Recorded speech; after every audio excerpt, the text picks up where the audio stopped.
ஏசப்பாட்ட திரும்பி ஓடிவாங்க. ஆண்டவரே, என்னை நீங்கள் மன்னிச்சுக்கோங்கப்பா, உம்முடைய அன்பு நிமித்தம் என்னை நீங்கள் மீட்டு கொள்ளுங்க, உம்முடைய சிலுவையில் சிந்தின ரத்தத்தினால் என்னை கழுவுங்கன்னு சொல்லுங்க. நீங்கள் புது மனுஷனாய் மாறுவீங்க. உங்களுக்கு புதிய வாழ்க்கையை தருவார்.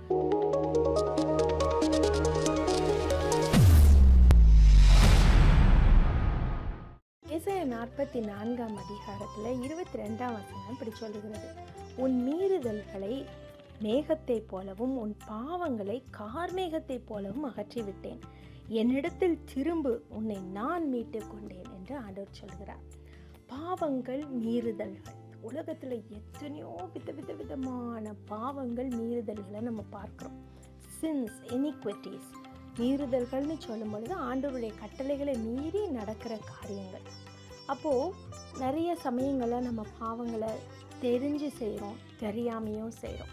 அப்போது ஒரு கிறிஸ்துவை பின்பற்றுகிற ஒரு பிள்ளைகள் என்ன நினைக்கிறாங்கன்னா, நான் ஒரு வேளை திரும்பி இந்த தப்பை செஞ்சேன்னா ஏசப்பா என்னை மறந்துடுவார், ஏசப்பா என்கிட்ட கோவப்படுவார், பனிஷ்மெண்ட் கொடுப்பாரு, இப்படிதான் நினைக்கிறோம் இல்லையா? நீங்கள் சிம்பிளாக புரிஞ்சு கொள்ளணும் அப்படின்னா ஒரு சின்ன காரியத்தை யோசிச்சு கொள்ளுங்க. ஒரு தகப்பன், தாய், ஒரு மகன் அல்லது மகள் அப்படின்னு நினச்சிக்கோங்களேன். அந்த மகள் மகனோ மகளோ தெரியாமல் சில தவறுகளை செய்து விட்டால், ஒரு வேளை சின்ன பிள்ளையாக இருக்கும் பொழுது ஒரு 15-20 வயசு வரைக்கும் ஏதோ ஒரு காரியத்தை தெரியாமல் செஞ்சுட்டா, அந்த தாய் தகப்ப என்ன செய்வாங்க, ஐயோ நம்ம பிள்ளை தெரியாமல் செஞ்சுட்டா அப்படின்னு சொல்லிட்டு விட்டுருவாங்க, மன்னிச்சு விட்டுருவாங்க இல்லையா? ஆனால் அதே இது கொஞ்சம் பெரிய வயதாகி வாண்டடாக செய்யும் பொழுது தாய் தகப்பனுக்கு ரொம்ப வேதனையாக இருக்கும். நம்ம பிள்ளை எல்லாமே தெரிஞ்சுமே இப்படி பண்ணிட்டாலே எனக்கு எவ்வளோ கஷ்டமாக இருக்குது அப்படின்னு யோசிப்பாங்க. ஆனாலும் அந்த தாய்க்கும் தகப்பனுக்கும் அந்த மகன் மீதோ மகள் மீதோ அன்பே குறையாது. எவ்வளவு பெரிய கொலையாளியாக இருந்தாலுமே ஒரு தாய்க்கு அந்த மகன் தான். எவ்வளவு பெரிய ஒரு குற்றவாளியாக இருந்தாலும் அந்த தகப்பனுக்கு அந்த மகன் தான். என் பையன் தப்பு பண்ணிட்டான், ஆனாலும் அது என் மகன் இல்லையா அப்படின்னு யோசிப்பாங்க. இதே போல தான் ஆண்டவராகிய இயேசுவினுடைய அன்பு.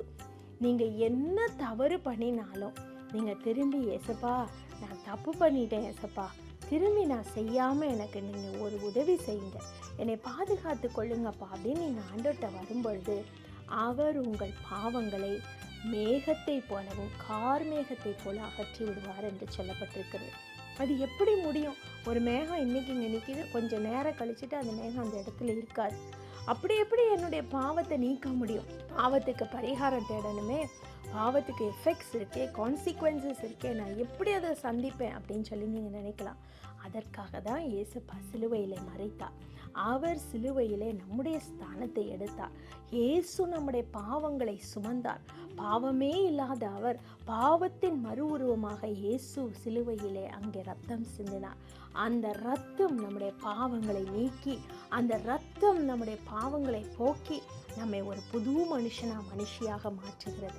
ஆகவே இன்றைக்கு அதை விசுவாசித்துக் கொள்ளுங்கள். உன்னை நான் மீட்டு கொண்டேன் என்று சொல்லுகிறார்.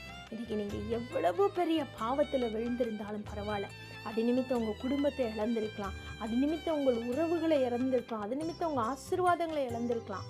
இன்றைக்கு ஒரு பிள்ளை தாய் தகப்பனிடத்தில் திரும்பி வருகிறத போல ஏசப்பாட்ட திரும்பி ஓடிவாங்க. ஆண்டவரே, என்னை நீங்கள் மன்னிச்சுக்கோங்கப்பா, உம்முடைய அன்பு நிமித்தம் என்னை நீங்கள் மீட்டு கொள்ளுங்க, உம்முடைய சிலுவையில் சிந்தின ரத்தத்தினால் என்னை கழுவுங்கன்னு சொல்லுங்க. நீங்கள் புது மனுஷனாய் மாறுவீங்க. அந்த பாவத்திற்குரிய தண்டனையை, பாவத்திற்குரிய கான்சிக்வன்சஸை ஆண்டவர் நிராகரித்து போடுவார். உங்களுக்கு புதிய வாழ்க்கையை தருவார். நாம் ஜெபிப்போமா? அன்புள்ள இயேசப்பா, ஆண்டவரே, இந்த நாளிலும் விசேஷமாக அப்பா உம்முடைய பிள்ளைகளுக்காய் ஜெபிக்கிறேன். பாவத்திலிருந்து எங்களை மீட்டு கொள்ளுகிற அதிகாரம் உமக்கு இருக்கிறது இயேசு சுவாமி. பாவத்திலிருந்து எங்களை தூக்கி எடுக்கிற அதிகாரம் இருக்கிறது. நான் வாழ்க்கை முழுவதும் இப்படியே என்னுடைய வாழ்க்கை போயிடுச்சு. என்னுடைய வயோதிப காலத்தில் என்னுடைய பழைய பாவங்கள் என் கண்ணுக்கு முன்னாடி நிற்கிது. எனக்கு நிம்மதி இல்லை. I have lived a very immoral life. I have lived a bad life. எல்லாத்தையும் நான் இழந்துட்டேன். நான் இப்பொழுது என்ன செய்வேன்? என் பாவத்துக்கு எப்படி நான் பரிகாரம் தேடுவேன்? இனிமேல் அவ்வளோதான் என் லைஃப் அப்படின்னு நினைக்கிறவர்களுக்கு இயேசுவே மனம் இறங்கி அந்த பாவங்களை கழுவி உம்முடைய அன்பினால் அவர்களை மீட்டு கொள்ளுமப்பா. நீர் அன்புள்ளவர். நீர் யாரையும் புறம்பே தள்ளுவதில்லை. நீர் உம்மால உம்முடைய சிலுவையின் இரத்தத்தினால எந்த பாவத்தையும் கழுவி சுத்திகரிக்க முடியும் என்பதை உம்முடைய பிள்ளைகள் உணர்ந்து கொள்ளட்டும். உம்முடைய சிலுவையின் அண்டை வந்து அந்த மீட்பை பெற்றுக்கொள்ளட்டும். இயேசுவின் நாமத்தில் ஜெபிக்கிறோம் நல்ல பிதாவே.